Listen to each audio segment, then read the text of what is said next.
Саламатсыңар балдар. Азыр биз Meet программасын сыныпка кылабыз. Meet программасы кандай? Meet программасында онлайн конференцияларга автоматтык түрдө Google аккаунттан басканыңарда эле кирип кетет. Ондай регистрация силерди кыйнабайт да. Оңой программа. Ал үчүн биринчи бардыңарда Play Market бар. Киресиңер. Киргенден кийин бул жерге жазасыңар. Орусча эле Meet деп жазыла, Meet деп жазыла. Мынакей. Чыкты. Google Meet көрдүңөр, 10 мегабайт болгону. Установканы басасыңар.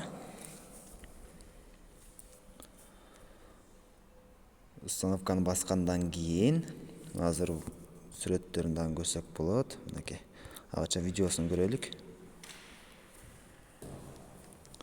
Мынакей. Установка болду. Эми кандай кылабыз? Открытты басабыз. Добро пожаловать в Meet дейт мынакей. Далени басабыз.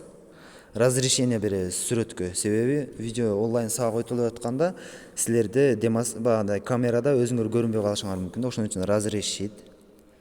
Эми сүйлөгөнгө мүмкүнчүлүк бериш керек. Разрешить. Мынакей. Мына азыр биз ошо Meet программасын сыныпка кылып бүттүк. Микрофонду мынтип өчүрсөк болот, камераны мынтип өчүрсөк болот. Мынакей. Аккаунттан автоматтык түрдө синхронизация болот мынакей.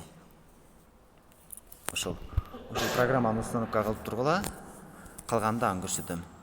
Zoom программасын иштетпей турган болдук, себеби онун регистрациясынан катачылыктар көп болуп атат, түшүнбөстүктөр көп болуп атат. Ошол үчүн Meet программасын установка кылдык.